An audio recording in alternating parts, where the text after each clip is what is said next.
Bismillahirrahmanirrahim. Welcome to Sandal College Boys Section online class second year. Dear students, Assalamu alaikum. Here is Akhtar Saeed, your English teacher. Today we'll start with lecture number 2, Unit 1, The Dying Sun, page number 1 of textbook English book 2. Dear students, before embarking on today's lecture, I would like to advise you to take pen, rough copy and textbook and write all the important points, especially the synonyms, whether you already know or not. If the books are not available in the market, just Google English Book 2 for second year in PDF and download it. The Dying Sun has been written by Sir James Hopwood Jeans. He was a British physicist, astronomer and mathematician. The Dying Sun has been taken from his book The Mysterious Universe that was first published in 1930. In this essay, we'll discuss number 1, the vastness of the universe and the size of the stars. Number 2, the creation of the solar system and our earth. Number 3, the beginning of life. Number 4, the littleness of our home earth. Number 5, life exists only on earth. The Dying Sun. Dear students, we will discuss two questions here. Number 1, what is the size of stars? Number 2, what is the total number of stars in the universe? First question starts here. A few stars are known which are hardly bigger than the earth. The synonyms of hardly are scarcely, barely. But most of them, M is missing here, but most of them are so large that hundreds of thousands of earths could be packed inside each and leave room to spare. Here and there we find an immense means huge. It may also means humongous, great, big, colossal. We find an immense star large enough to contain, enclose millions and millions of earths. You can just imagine how big these stars are and how little our earth is. The total number of stars. From here the second question starts. What is the total number of stars in the universe? And the total number of stars in the universe is probably means perhaps, something like the total number of grains of sand. Grains means particles on all the seashores of the world. You can just imagine the number of stars. Can you count the grains of sands on all the seashores of the world? Such is the littleness. Littleness means smallness of our home in space when measured up against the total substance of the universe. Universe means cosmos. So we discussed two questions here. What is the size of stars? Number 2, what is the total number of stars in the universe? Now we move towards the next paragraph. Here we'll discuss two questions again. Number 1, how do the stars travel? Number 2, why does a star seldom find another star near it? These millions of stars, as we have just discussed in the previous paragraph, there are millions and millions of stars in the universe. These millions of stars are wandering. Wandering means move about. It may also means loitering, roaming. These millions of stars are moving, loitering, roaming, wandering about in space. A few form groups. How do they travel? They travel in groups which journey in company. In company means in group. But most of them travel alone. So they move in group as well as they travel alone. And they travel through a universe so immense. Immense means huge, great, big, colossal, humongous, that it is very, very rare. Rare means uncommon. Its synonyms are also seldom, unusual. Event that for one star to come anywhere near to another. They do not come near to another star. For the most part, each star makes its voyage means journey, in complete loneliness, like a ship on an empty ocean. Empty means deserted. In a scale model, here the writer has tried to make us understand how far the stars are from one another. He made a scale in which stars are ships. You just imagine the stars are ships. The average normal ship will be well over 1,000,000 miles from its nearest neighbor. So you can well imagine how far the stars are from one another. That's why they do not come in one another's way.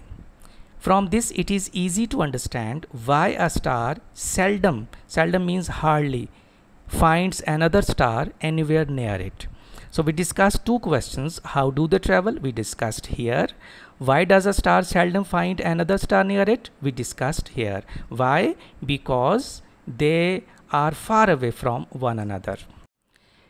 Dear students, in this paragraph, we'll discuss one question. Number one, what happened when a wandering star came near the sun?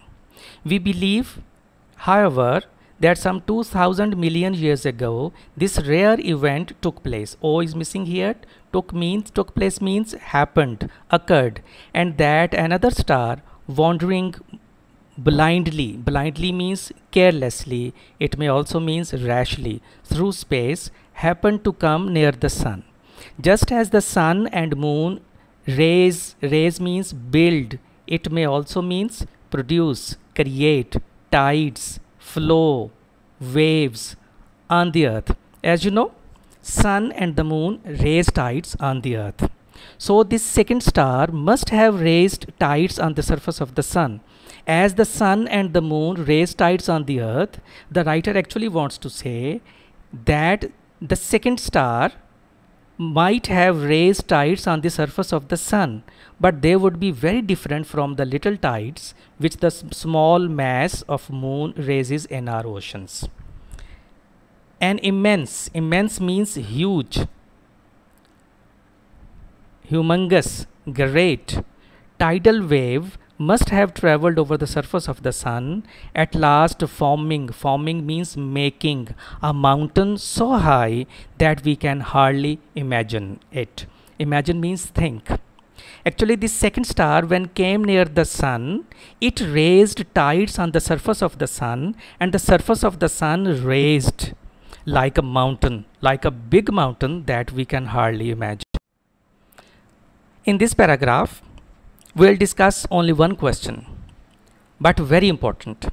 What are the planets and how did they come into existence? As the cause of the disturbance came nearer and nearer. Disturbance means disorder. Actually, the writer refers to the second star that came near the sun. The mountain would rise higher and higher.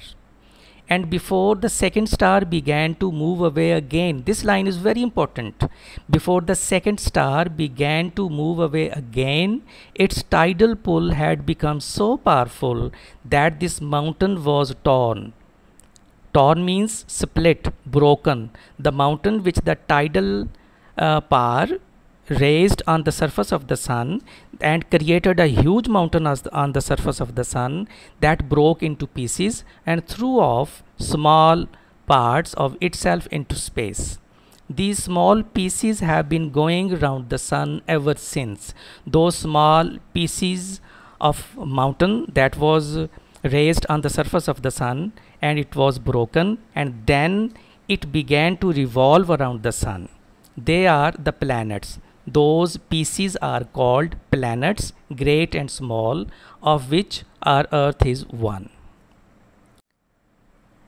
In this paragraph, we will discuss two questions. Number one, why is there no life on other stars? Very important question. Number two, how did life come into existence?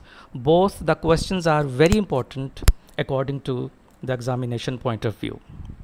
The sun and the other stars we see in the sky are extremely hot. Extremely means highly, very hot, far too hot for life to exist on them. Exist means survive, live. Why life cannot exist on other planets? Because they are extremely hot. This is the answer of this question. Why is there no life on other stars?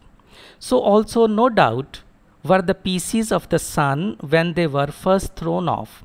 In the same way, when the pieces of the sun were thrown off into the space and they began to revolve around the sun, they were also very hot in the beginning.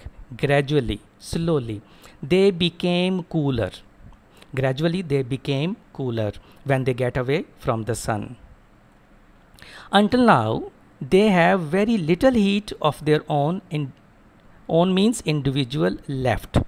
Their warmth means heat, coming almost entirely from the radiations which the sun pours down on them.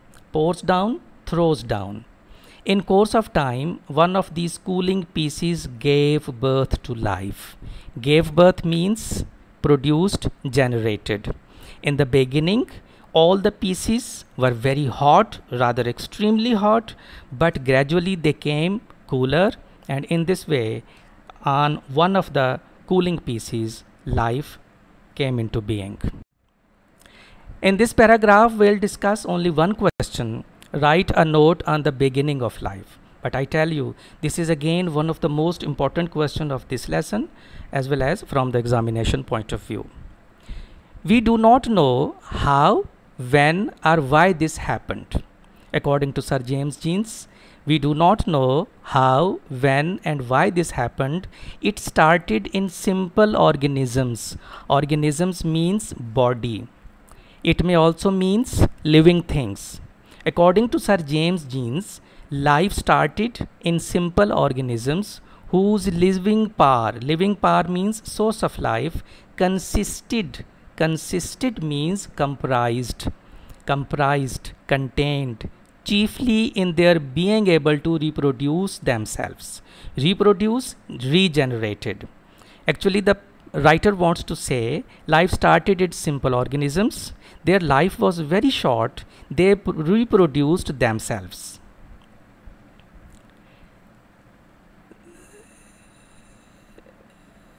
Whose living power consisted chiefly in their being able to reproduce themselves before dying. But from these humble means ordinary, but from these humble beginnings came a stream of life. Stream here means flow, chain, which growing ever more and more complex. Complex means complicated, difficult. As I told you that according to Sir James Jeans, life started in simple organisms. Their life was very short, but they reproduced themselves into more complex living organisms. Has in the end reproduced beings whose lives are largely centered in their feelings, ambitions. Ambition means wishes, desires. Here he talks about the human beings. Ultimately, human beings came into existence. Who their feelings, ambitions, and their sense of beauty. Sense of beauty means aesthetic sense, and religions in which lie their highest hopes. High hopes means longings, and noblest desires. Desires means wishes. First part of the lecture is complete. The second part of the lesson will be discussed in lecture number 3. Read it once again. Please write down all the synonyms whether you know or not, and once again read the lesson so that you may be able to understand the questions. That's all of today's lecture. If you find any problem, if you find any question, you may contact me in the feedback group. Take care. Thank you very much.